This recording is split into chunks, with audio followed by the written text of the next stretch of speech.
Natural, a chave do sobrenatural é a oração. Eu vou usar um texto muito conhecido, né? E o tema dessa mensagem é Jesus ensina a orar. E você sabe quando Jesus ensinou a gente a orar, não é? Você sabe o texto, você deve saber até de cor, pelo menos eu espero que você saiba de cor, o texto que o Senhor nos ensinou a orar. Mas antes de mostrar o texto, eu quero te falar do contexto, por que Jesus, como é que ele começou a ensinar as pessoas a orar. Primeiro foi um discípulo dele que perguntou, isso está em Lucas. Um discípulo dele chegou e falou, ensina-nos a orar. E aí Jesus começa a dizer primeiro que não é oração. Se você começar a ver o capítulo 6 de Mateus, a partir do verso 1, ele vai dizer que, olha, não ora, oração não é se vangloriar ou usar a oração como autopromoção. As pessoas estão usando a oração como autopromoção, para se promover, ou de um jeito meio egoísta, simplesmente para Deus fazer tudo o que Ele quer. E aí ele dá um exemplo, ele fala assim, tem gente que dá esmola e fica se vangloriando que deu esmola. Tem outros que oram, os fariseus oram na praça, gritando, falando, não é? Orando, imagina, orando numa praça em voz alta para mostrar que é espiritual. Se autopromovendo com uma oração. Volta e meia, tem uma coisa que eu não gosto, é uma pessoa tirar foto orando. A não ser que alguém tire a foto dele orando e ele não tem nada a ver com isso. Mas oração não pode gerar autopromoção.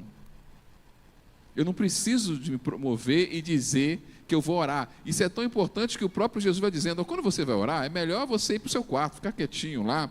Ninguém precisa ver, até porque está falando comigo. Você não precisa se promover, não precisa dizer para as pessoas que você é espiritual, ou tentar mostrar para alguém que você é espiritual. Você vai falar comigo. Nesse contexto, Jesus vai dizendo, já falei o que não é oração, mas deixa eu ensinar agora o que é oração. Aí ele usa a célebre Pai Nosso, que eu vou usar nessa versão aqui, junto com você, tá? Você vai acompanhar junto comigo, que diz, portanto, vós orareis assim. Olha ele falando, portanto, ora assim. E ele, veja, ele não está pedindo para repetir essa oração, não que tenha problema repetir a oração. É outro problema do evangélico. Acho que a gente não pode repetir o Pai Nosso. A gente pode repetir o Pai Nosso, se for repetir da forma exata, da maneira certa. E depois eu falo isso, como é que é essa maneira certa. Mas ele está falando da estrutura da oração, dos conceitos que estão dentro dessa oração. Ora sim, aprende os conceitos, as estruturas da oração. Ele diz, Pai Nosso que estás nos céus, santificado seja o teu nome, venha o teu reino, faça-se a tua vontade, assim na terra como no céu. O pão nosso de cada dia dá-nos hoje, e perdoa-nos as nossas dívidas, assim como nós temos perdoado aos nossos devedores. E não nos deixei cair em tentação, mas livra-nos do mal, pois teu é o reino, o poder e a glória para sempre. Amém. Jesus está ensinando aqui como orar, e como eu disse, ele quer mostrar a estrutura da oração. Mas antes de falar dessa estrutura da oração, perceba que existem dois extremos quando eu penso em oração. O primeiro extremo é quando eu penso nos fariseus. Um grupo religioso, fundamentalista, um pouquinho radical, mas veja, nem todo fariseu era ruim. Se eu falar que todo fariseu na Bíblia é ruim, não esqueça que Paulo, mesmo depois de convertido, ele tinha orgulho de dizer, eu sou fariseu. Eu faço parte desse grupo religioso. Mas a maioria das pessoas que faziam parte desse grupo religioso / político, e esse é um grande problema, né? É quando a gente quer colocar religião e política junto, cai problema. Desde a época de Jesus, os fariseus é um grupo religioso político. E ele chegou e falou assim, eles oravam 3 vezes ao dia, e jejuavam 1 vez por semana. Eu acredito que a maioria dos crentes não oram 3 vezes ao dia. Mas eles oravam religiosamente 3 vezes ao dia. E a oração deles, Jesus dizia que não servia para absolutamente nada. Por que a oração deles não servia? E era isso que confundia os próprios discípulos. Ensina a gente a orar, porque eles oram, eles jejuam e o Senhor critica eles. Como é que se ora? Por outro lado, é a urgência da oração. Se de um lado tem pessoas que não sabem como orar, não entendem a oração, até oram, mas a sua oração não sai do teto, não chega até Deus, Deus não aceita, porque não entende a estrutura da oração, como os fariseus que não entendiam, mesmo orando. Por outro lado, existem pessoas que até que entendem isso, só não entende a urgência. Sabe, um autor que volta e meia eu estou falando sobre ele, porque eu gosto muito dele, leio os livros dele, que é Timothy Keller, mas ele tem um livro de oração que ele fala o seguinte, sabe, eu já era pastor, já estava há muito tempo no ministério e não entendia a urgência da oração. Ele escreve isso no livro. Eu quero confessar no livro que eu não entendia a urgência da oração, mesmo entendendo a importância e conhecendo a estrutura da oração. E quem me ensinou a urgência da oração foi minha esposa. A esposa dele ficou doente e chegou para ele e disse, Tim, que era como ela chamava ele, sinto que a gente precisa orar. Ele diz, mas a gente já ora? Não. Eu sinto que a gente tem que criar uma urgência na oração. E ela começou a dizer, imagine se você soubesse de um remédio que me curasse, mas tinha que tomar todas as noites. Se faltasse uma noite eu morreria. Você esqueceria de me dar esse remédio? A ele, nunca. Nunca. Eu ia colocar no celular, ia colocar no despertador, ia escrever em cima da geladeira, eu ia escrever no teto da cama para acordar, nunca esquecer. Então, eu preciso orar todos os dias com você antes de dormir. Sinto se deixar um dia, a angústia da doença, a insegurança, a ansiedade vai me dominar. Ele falou que ali ele sentiu, através da esposa, a urgência da oração. E a partir daquele dia ele falou que nunca mais ficavam um dia sem estar orando antes de dormir. Inclusive foi assim que ele morreu. Ele pediu para morrer na casa dele, porque ele queria morrer orando com a esposa dele no pé da sua cama. E assim foi.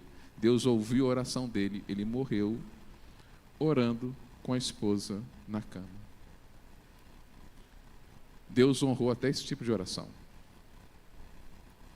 Mas ele diz no livro, antes, que ele não entendia essa urgência. Eu sinto que às vezes a gente não entende essa urgência que nós precisamos orar. Essa necessidade de orar. Também é isso que Jesus quer mostrar. E nessa estrutura do Pai Nosso, você vai ver que primeiro a oração vai mudar toda a sua relação com Deus. O que muda a sua relação com Deus é a oração. Ela muda completamente sua relação com Deus. E olha como Jesus ensina isso através do Pai Nosso.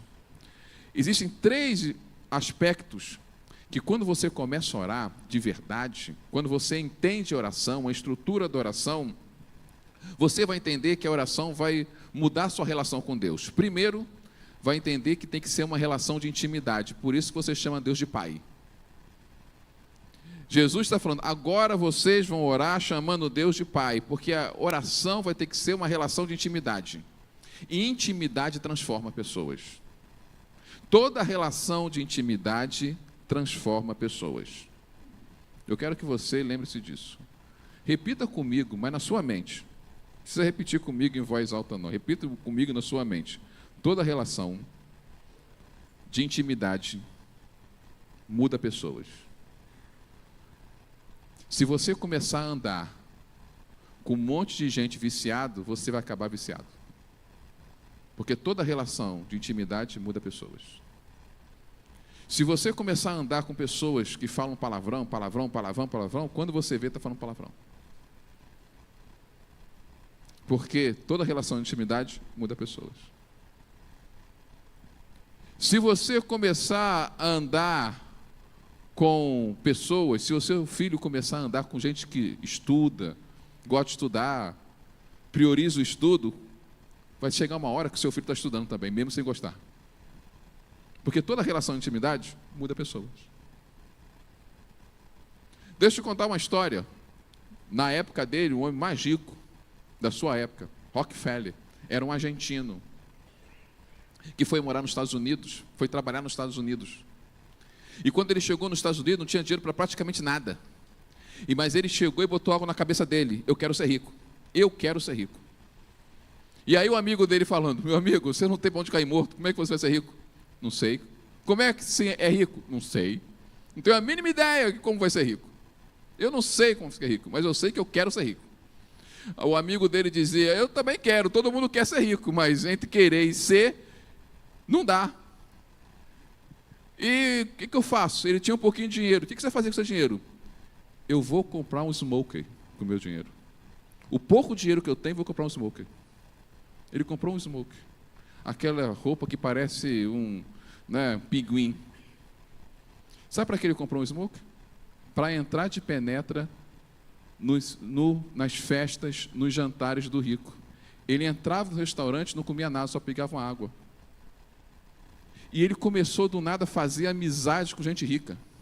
Ele estava de smoke, aparência bonita, ele era alto, ombro largo, a pessoa pensava que ele tinha dinheiro, estava ali conversando. Mas ele não estava ali para pedir dinheiro para ninguém. Ele queria aprender a ser rico com os ricos. Como é que o rico ficou rico? De que jeito? O que ele fez para ficar rico? Como é que ele tratou o dinheiro deles? Como é que ele investiu? Ele aprendeu a ser rico com os ricos. Isso ajudou ele a ficar rico. E ele ficou mais rico que aqueles ricos. Parece bobeira, mas quero te falar. Toda relação de intimidade muda alguém, muda você. Sabe de uma coisa como pastor que eu acho graça? Eu já sou pastor, irmão, já há um tempinho, já são 30 anos que eu sou pastor. Mas duas coisas eu acho engraçado como pastor, porque eu lido com gente, e gosto de conversar com pessoas, gosto de ouvir as histórias delas, mas duas coisas é muito engraçado para mim. Primeiro, é quando a pessoa diz que não parece com seus pais. Principalmente com aquilo que os seus pais o irrita. Ah, eu nunca vou ser igual ao meu pai, eu nunca vou ser igual à minha mãe. Eu acho engraçado isso. Porque a pessoa não percebe que é impossível não ser. A não ser que ele não tenha nenhum tipo de intimidade com o pai. E mesmo assim ainda tem a genética, ainda tem um DNA que é forte. Todos nós temos um pouquinho dos nossos pais. Todo mundo. A Sara tem mais da mãe, segundo a Andressa. A outra coisa que eu acho engraçado é o cônjuge. Toda pessoa que casou, depois de mais de 10 anos de casado, começa a aparecer com o cônjuge. Aquilo que o cônjuge te irritava, com o tempo você está pegando um pouquinho daquilo. E você vai dizer: Deus me livre. Mas é inevitável. De bom e de ruim. Não é? A minha esposa diz que eu sou teimoso. Pura fake news, claro. Ela só não vê que ela está ficando tão teimosa quanto. Mas, ao mesmo tempo, sabe uma coisa que eu nunca liguei na vida? Arrumação de casa, nunca liguei. Hoje, eu ligo para arrumação de casa, irmãos. Estou até me estranhando.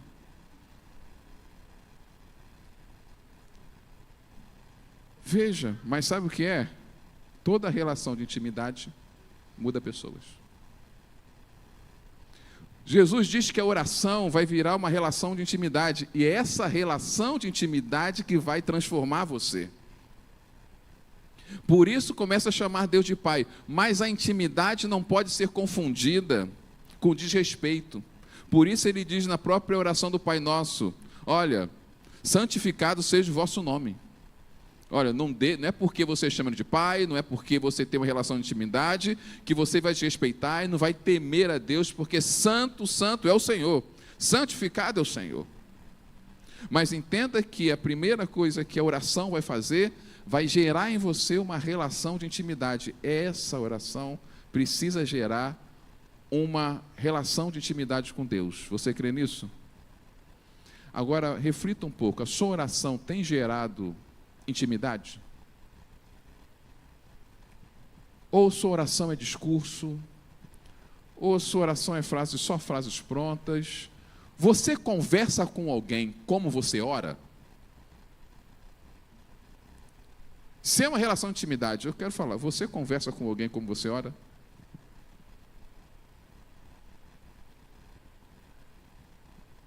Então, talvez sua oração não está gerando uma relação de intimidade.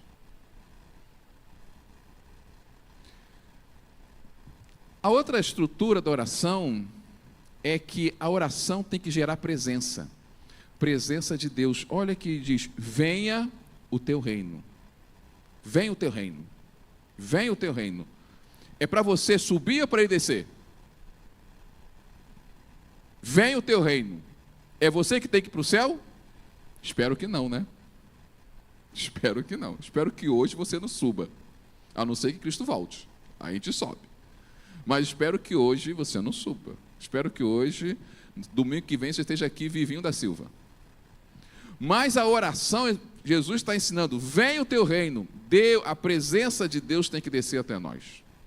A oração traz a presença de Deus até o ambiente que nós estamos. Você crê nisso? Mas quando você ora antes do culto começar, você exercita essa fé?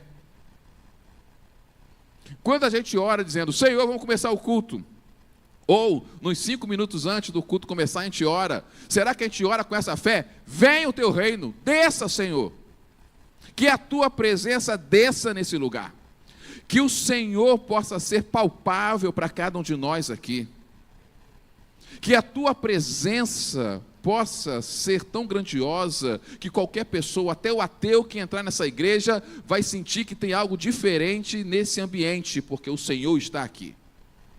A tua Shekinah, a tua glória, o Senhor está aqui. Quando oramos, nós temos que entender isso, seja no seu quarto, seja onde você ora, você tem que orar crendo que vem o reino, vem a presença, o Senhor vai descer e aquele lugar vai se tornar santo. O que faz esse lugar ser santo não é porque é igreja. O que faz esse lugar ser santo é se 2 ou mais começar a orar com fé, crendo que a presença de Deus vai descer esse lugar. E aonde Deus desce se torna lugar santo. A sua casa pode se tornar um lugar santo, o seu quarto pode se tornar um lugar santo. Mas você ora crendo, exercitando essa fé de transformar aquele ambiente de oração no lugar santo. A oração tem que gerar presença, como eu disse domingo passado, não é a oração em si, a oração é o meio, é Deus que faz diferença. Então Deus tem que descer. Venha o teu reino sobre nós, desça. E a oração nos ajuda a colocar uma ordem espiritual nas coisas. A ordem espiritual é, seja feita a tua vontade. Você crê nisso? Que a vontade de Deus tem que prevalecer? Mas olha a ordem, como deve ser a vontade de Deus? De que jeito tem que ser feita a vontade de Deus? Seja feita a sua vontade. Assim aonde? Primeiro aonde? Primeiro é no céu? Primeiro tem que ser feita aonde? Primeiro na terra e depois no céu. Eu quero que você entenda aqui essa frase sobre oração. Na oração você vai aprender que a presença do Senhor vem de cima para baixo. Quando você ora, Deus tem que descer, irmãos. Vem o teu reino. Mas as bênçãos, quando você pede algo, quando você reivindica algo de Deus, as bênçãos vêm de baixo para cima. Por quê? Quando você faz a vontade de Deus aqui na terra, você vai mexer com a vontade de Deus lá no céu. E as coisas acontecem. A oração mexe com o céu. Porque Deus desce. E a oração começa a mexer com o céu, porque você está fazendo a vontade de Deus. Se a oração gera intimidade, e a intimidade nos transforma, nos muda, Deus vai nos mudando. E como somos mudados? Somos mudados porque no meio da oração fazemos a vontade de Deus. E quando fazemos a vontade de Deus aqui na terra, por meio da oração, a vontade de Deus se manifesta no céu e abençoa a sua vida. Deus abençoa a sua vida quando você começa aqui na terra a fazer a vontade dEle. E aí as bênçãos, a janela dos céus, irmão, se abre para a sua vida. Eu quero falar para você, Deus quer abençoar você. Mas Deus não quer dar uma bencinha para você, não. Deus quer escancarar a janela do céu e derramar bênçãos sem medidas na sua vida. Aí você diz, você quer? Mas será que você quer? Até que ponto você quer? Até que ponto você quer? A ponto de você orar, primeiro. Segundo, orar crendo que vai o Senhor descer, se manifestar na sua oração, mas você vai fazer a vontade dEle aqui na terra. E aí, fazendo a vontade dEle aqui na terra, você vai mexer com o céu. A gente precisa entender esse primeiro aspecto da oração. A oração muda a nossa relação com Deus, porque a gente vai passar a ter intimidade com Ele, porque a gente vai passar a fazer a vontade dEle. E isso nós aprendemos na prática só por meio da oração, porque não tem como fazer isso por esforço próprio. Tem que ser o Espírito Santo, através da oração, fazendo isso através de nós. A segunda coisa é que a oração muda a nossa relação com as pessoas. Se muda a nossa relação com Deus, a oração também vai mudar a nossa relação com as pessoas. Olha só o que diz a oração do Pai Nosso. Compartilhe com o próximo. Olha o que ele diz, o pão nosso de cada dia. A gente não ora por um pão que é meu. Eu já falei isso na igreja há um tempo atrás, eu quero repetir. A gente não ora pelo meu pão de cada dia. E aqui é o nosso problema. A gente quer uma oração, uma vida de oração, que muda minha relação com Deus, mas não muda minha relação com as pessoas.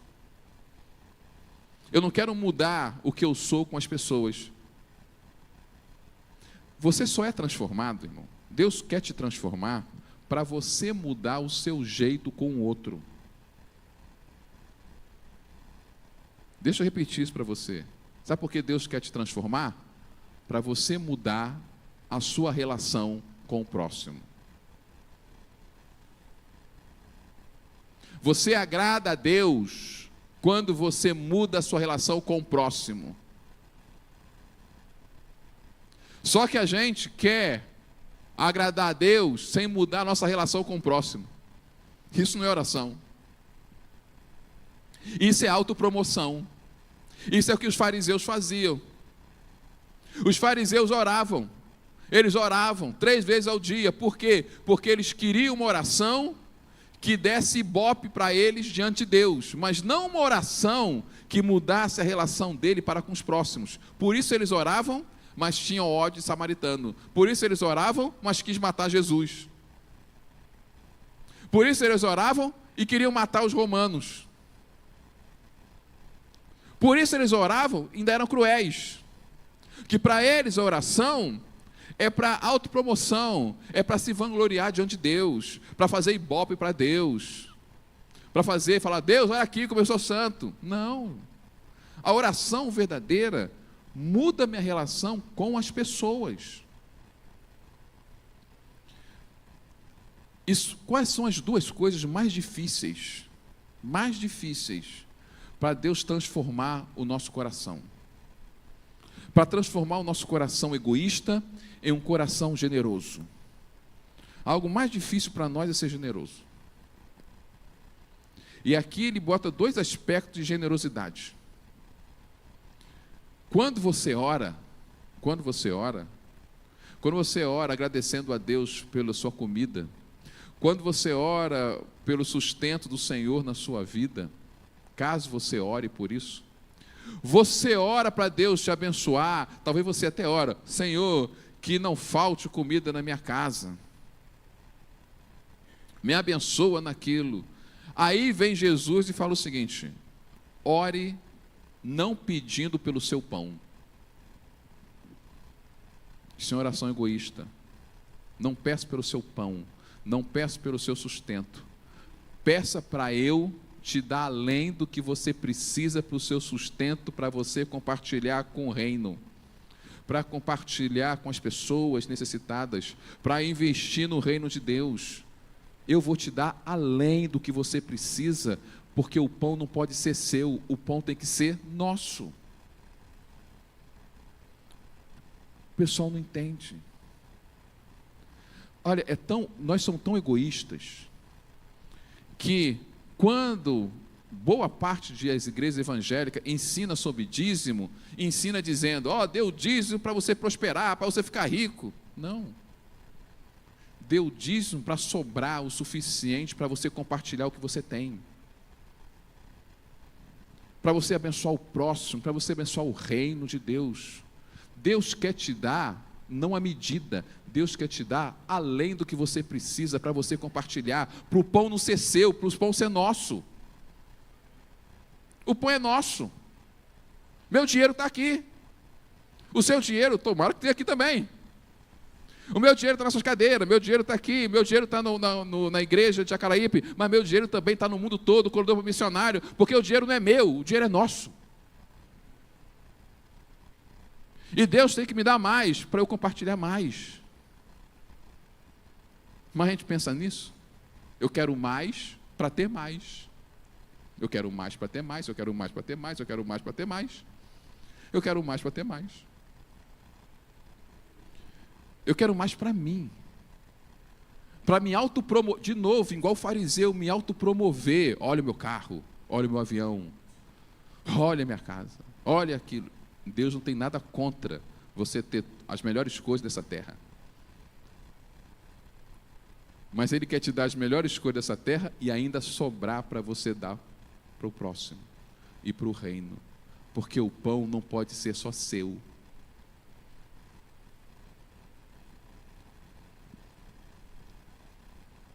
E a gente pensa que o dinheiro é só nosso, né? Tem gente que até na sua casa pensa que o dinheiro é só seu, não tem da esposa. O pão sempre é nosso. O meu dinheiro é da minha família, o meu dinheiro é do reino. Mas isso é um exercício de transformação, isso não vem de nós, irmãos. O que vem de nós é o egoísmo, é o pensar em mim, é o pão meu. A oração é que tem que nos transformar, tirar esse egoísmo, colocar uma generosidade a ponto de falar, o pão é nosso. O pão é para compartilhar. Até porque, quando eu morrer e você morrer, a gente não vai ter nada. Eu acho que Deus acha até uma ironia. Esse pessoal está achando, é meu, vou guardar, é meu, é tipo patinha, né? Aí morre. Ficou para quem, irmão?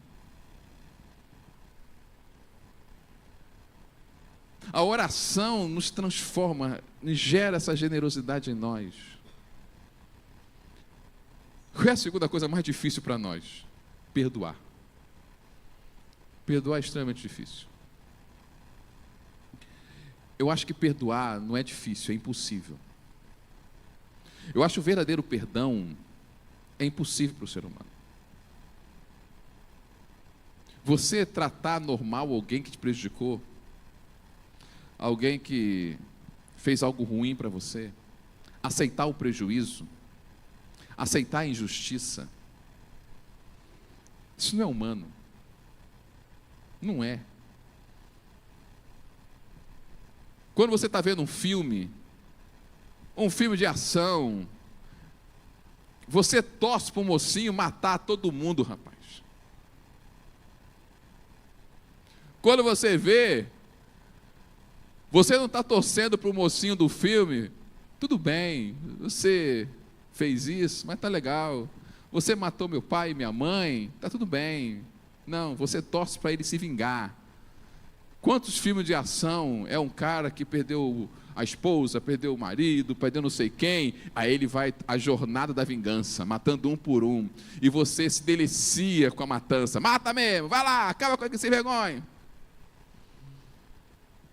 Porque essa é a nossa natureza, a da vingança, a da justiça.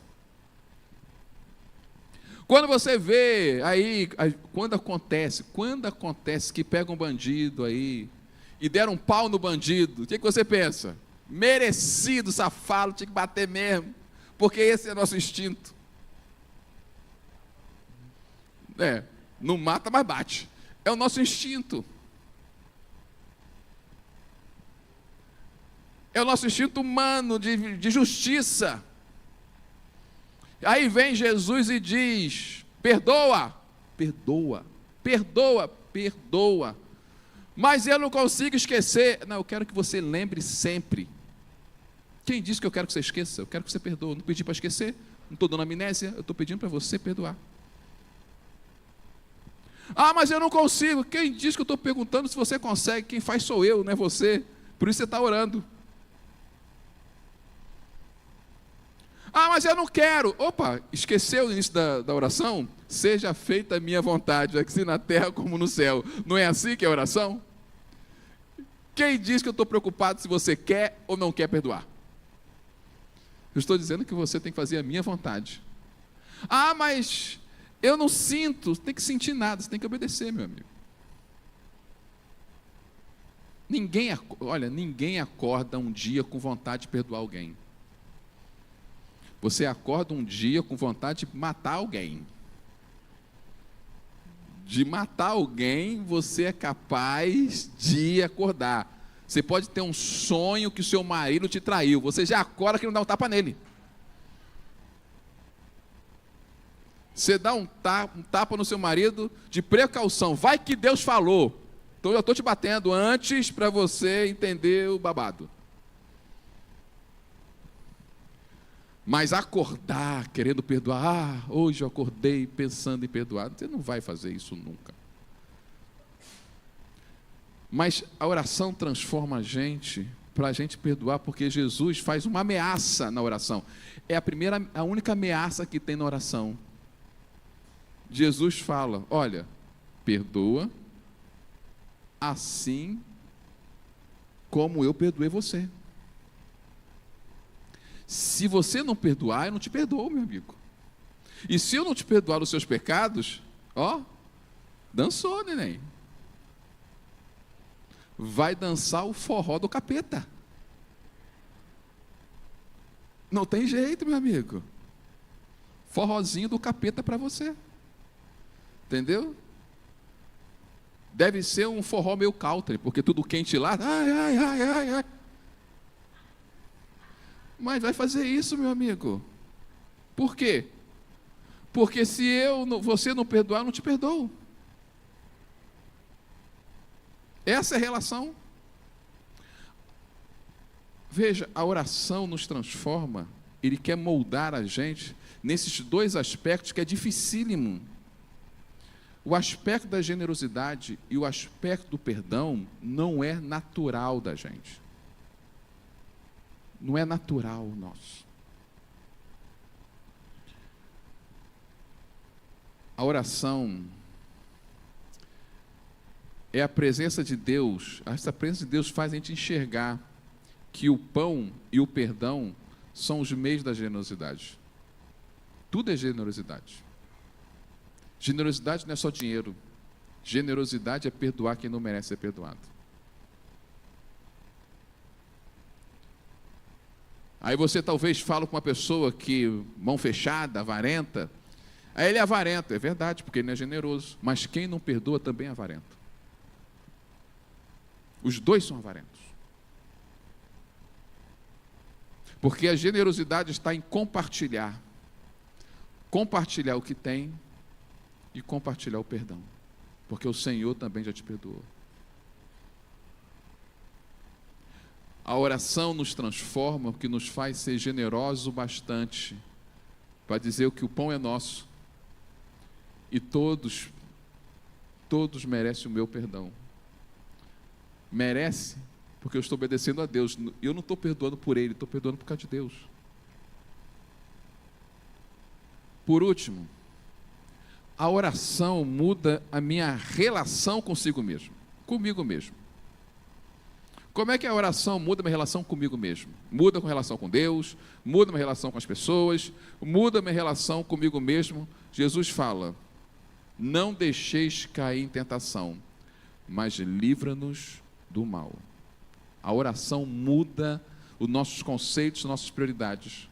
Quando a gente passa a orar, a gente tem uma prioridade agora. Eu não quero perder mais a presença de Deus. No dia que você tiver uma experiência de oração, que o reino de Deus desce até onde você estiver, você nunca mais vai querer perder essa presença do Senhor. Eu insisto. Talvez você já orou muitos anos, você ora, mas você já teve aquela oração que a presença de Deus foi palpável na sua vida? Que você percebeu que realmente veio o reino, que aquele lugar se tornou santo? Quando você tem essa experiência com o Senhor, você não quer mais perder a presença dele. Por isso você ora dizendo, você termina a sua oração dizendo: não me deixa cair em tentação, me livra do mal. A prioridade é não cair. A prioridade é não desagradar a Deus. Essa se torna a prioridade das nossas vidas. A prioridade não é mais sucesso. A prioridade não é mais dinheiro. Não é que eu não quero dinheiro, não é que eu não quero sucesso, mas essas coisas não vão ser mais prioridades. A prioridade é não cair em tentação. A prioridade é não perder a presença dele. Essa é a prioridade.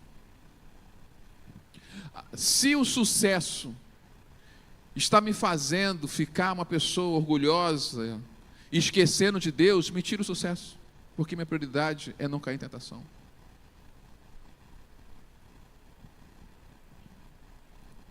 Veja, se talvez para você o sucesso não te atrapalhe em nada, e tudo bem. Que o problema não é o sucesso, o problema não é o dinheiro, o problema é se essas coisas viram uma tentação na sua vida. Eu não aguento aquele papo bobo, que às vezes a pessoa me pergunta: pastor, beber é pecado ou não é pecado? Quem tem que me responder? Você. Para você é pecado ou não é pecado? É uma tentação para você ou não é?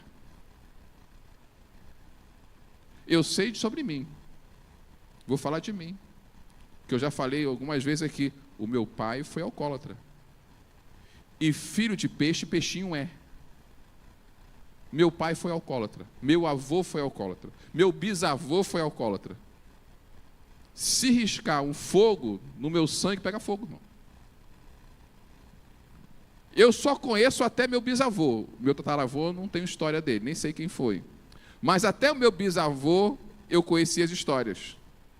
Porque eu conheci minha bisavó. Então ele falava: alcoólatra. Meu avô, alcoólatra. Meu pai, alcoólatra. Tu acha que se eu beber, vai acabar onde? Eu vou acabar onde? Está no sangue, irmão. Tem 3 gerações de álcool. Foi destilado ainda. É puro. É claro. Para mim vai gerar uma tentação. E a prioridade para mim é não cair em tentação. Essa é a prioridade. Billy Graham dizia que ele não entrava no elevador que só tinha mulheres. Ele dizia: por quê? Porque a minha prioridade é não cair em tentação. Eu não mexo com o dinheiro da igreja. Eu não tenho o cartão da igreja. Eu não tenho nada da igreja. Eu não sei nem quem são os dizimistas da igreja, a não ser eu. Eu não sei quem é dizimista da igreja. O pastor Ronaldo sabe, mas eu não sei. Eu sei quanto eu tenho dízimo, eu não sei. Ele não me dá uma lista de dizimista. Esse dizimista, esse não tem aquela coisa antigamente. Antigamente tinha na igreja a lista de dizimista ali na porta, tudo. Eu nem sei quem é. Sabe para quê? Para eu não cair em tentação de achar que quem dá o dízimo grande, eu tenho que bajular essa pessoa, ou tenho medo de perdê-la. Eu não quero cair em tentação. Não é que eu não posso ter essa lista, é que a minha prioridade é não cair em tentação. É para tratar todas as pessoas como iguais. Se dão dízimo ou se não dão dízimo. Eu não quero é cair em tentação.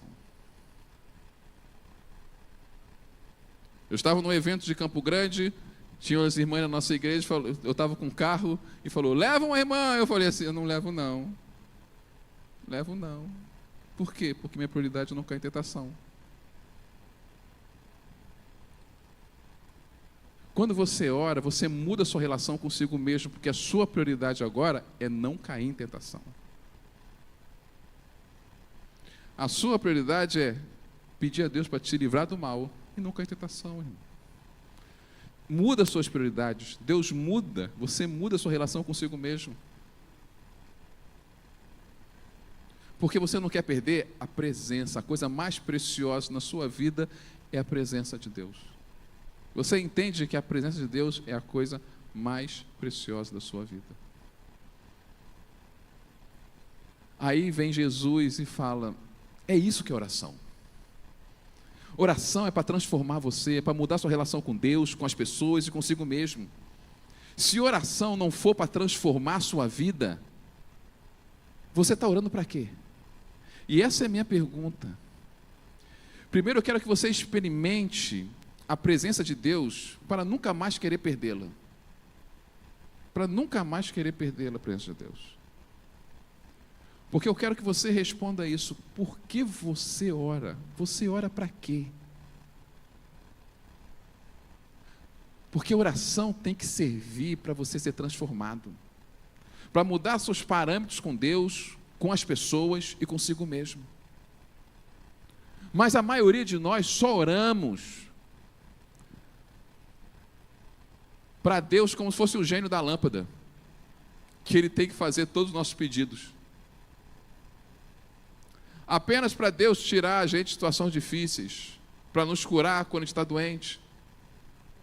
Ou seja, a nossa oração também é autopromoção. Quando você só ora quando está no sufoco, quando você só ora quando as coisas estão difíceis, quando você só ora quando você está doente, quando você só ora quando quer algo diante de Deus, você está orando para se autopromover, igual os fariseus, irmãos.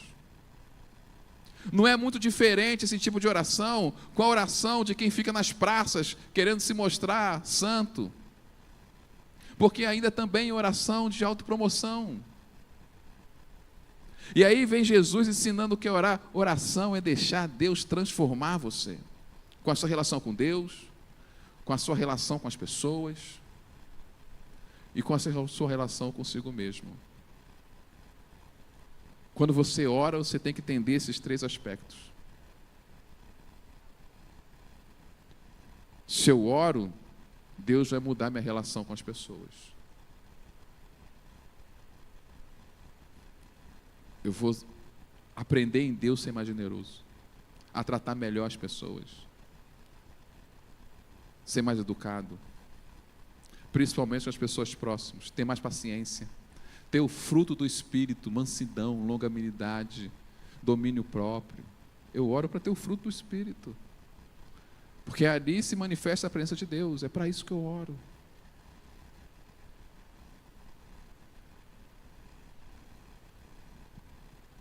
Esse ano é o ano sobrenatural, porque a gente vai aprender a orar.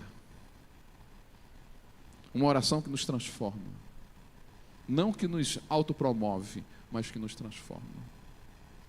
Isso eu quero que você feche seus olhos, abaixe sua cabeça.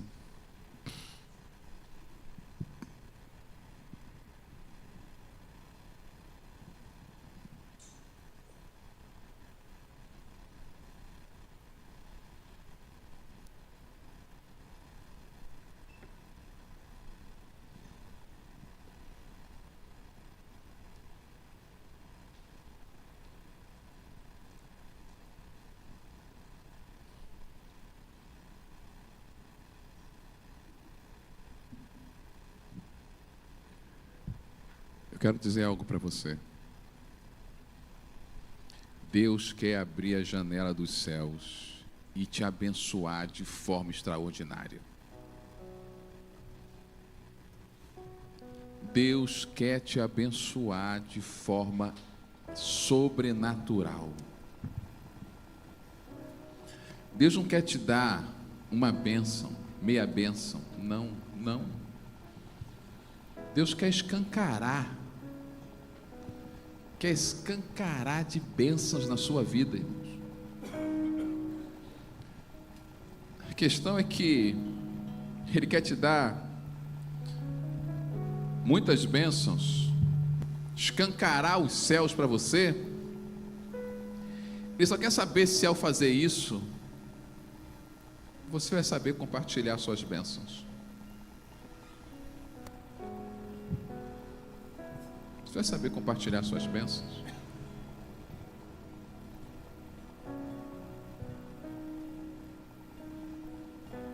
Quando Deus te dá uma bênção, quando Deus te cura, você compartilha essas bênçãos?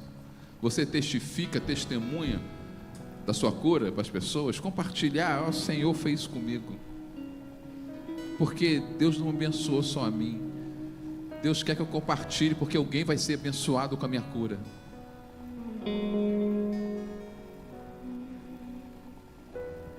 O pão não pode ser só seu.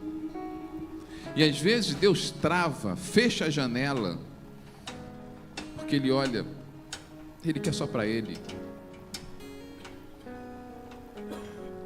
Ele não entende que a minha oração é para transformar a sua vida. Ele não quer mudar a sua relação com as pessoas. Ele está com dificuldade, ele não consegue perdoar. Ele não entende que tem que fazer minha vontade, porque quando Ele faz minha vontade aqui na terra, isso move o céu. Ele não entendeu, o meu filho não entendeu isso ainda. Eu quero que você entenda isso agora. Eu quero que você fale hoje para o Senhor: pode escancarar os céus para a minha vida, pode abrir a janela do céu, pode escancarar de bênçãos, pode derramar bênçãos sem medida sobre minha vida, pode derramar, porque eu vou fazer a sua vontade, porque eu quero gerar uma intimidade com o Senhor, e a intimidade transforma. Porque quando eu orar, eu quero ver a sua presença descer.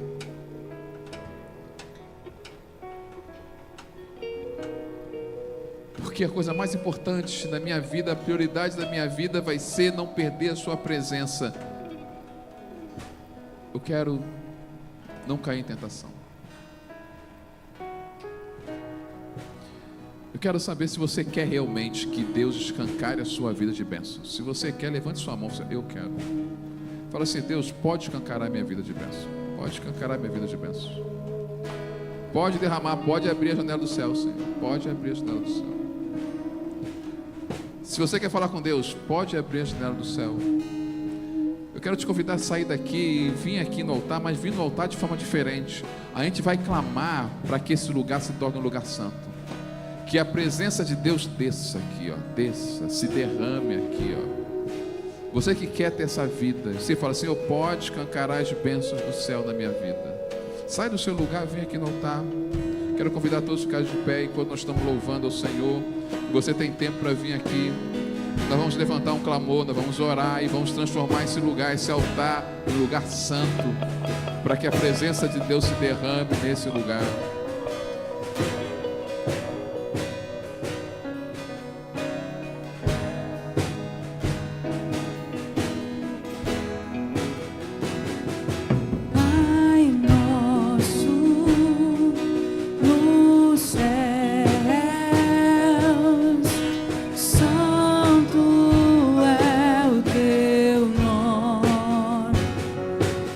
Teu reino buscamos.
não deixei.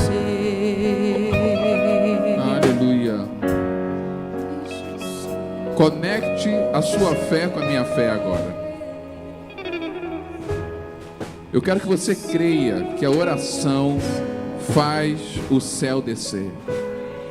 Eu quero que você creia que a oração faz o nosso Deus chegar até aqui nesse lugar, através do teu Espírito Santo. Eu quero que você comece a orar junto comigo. Venha o teu reino, venha o teu reino, Senhor, venha o teu reino. Vem aqui, Pai, desça aqui, Senhor. Eu quero que você creia que esse lugar pode se tornar um lugar santo agora. Eu quero que você creia que a presença de Deus pode se manifestar nesse lugar. Eu quero que você creia aqui, Pai, que nós vamos orar e clamar: Senhor, desça, Pai, desça, Pai. Que o teu Espírito Santo desça, Senhor. Que a tua presença chegue aqui, Pai. Queremos conectar a nossa fé. A tua palavra diz: onde tiver dois ou mais juntos, reunidos, orando, clamando, o Senhor desce, o Senhor se faz presente, o Senhor está presente nesse lugar, Pai. O Senhor está presente nesse lugar, Senhor. O Senhor quer escancarar os céus na vida de cada um aqui. Mas queremos fazer um compromisso contigo, Senhor. Seja feita a tua vontade, Pai. Seja feita a tua vontade, Senhor. Desça, Senhor, e seja feita a tua vontade, Pai, aqui na terra. Porque se fizermos a tua vontade aqui na terra, vamos mexer com o céu, Pai. Vai ser feita no céu também, Senhor. Queremos fazer aqui para o céu se abrir, Pai. Para o céu se manifestar, Pai. Para que o Senhor possa fazer presente a sua vontade, o seu querer. Nos abençoa, porque queremos dividir as bênçãos. Não vamos ser mais egoístas, vamos repartir o pão, a bênção, o que o Senhor nos der, a cura que o Senhor nos der, vamos testemunhar, Pai. Aquilo que o Senhor fizer na nossa casa, nós vamos falar, nós vamos abrir a boca, nós vamos compartilhar, Senhor. Oh Deus, Senhor, perdoa-os, Pai, pecados. Se algum pecado aqui, Pai, está impedindo esse irmão de ser abençoado, que ele possa agora se arrepender, Pai. Mas não esteja disposto a perdoar o próximo. Que possamos liberar perdão agora também, Senhor. Se alguém tem algo, Pai, para liberar perdão, que ele possa estar liberando agora, para que ele possa ser perdoado, para que a janela do céu se abra, para não haver impedimento, para não ser envergonhado pelo diabo. Oh Deus, afasta esse irmão daquilo que está levando ele à tentação, Pai. Que ele possa se afastar da tentação, Senhor. Ajude ele a se afastar da tentação, Senhor. O diabo está tentando derrubá-lo. O diabo está brincando com a vida dele. Mas que ele possa dizer: afaste de mim. Livra, Senhor, livra do mal, Pai. Livra do mal, Senhor. Livra do mal, Pai. Aleluia. Senhor Jesus, Pai amado, manifesta a tua glória e abençoe cada um aqui, Pai. E que possamos ouvir testemunho de bênçãos, da janela do céu se abrindo e abençoando cada um aqui, no nome santo e poderoso de Jesus Cristo. Amém. Louvado seja Deus, bater palmas para o Senhor. Aleluia. O poder e tua é agora para sempre. Amém.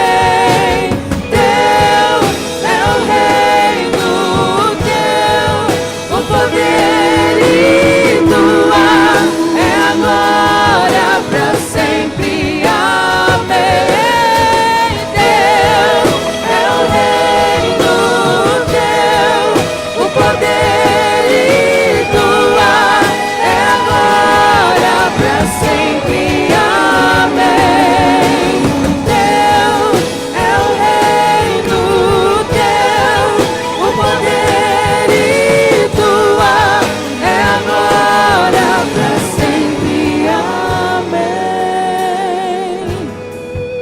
Aleluias.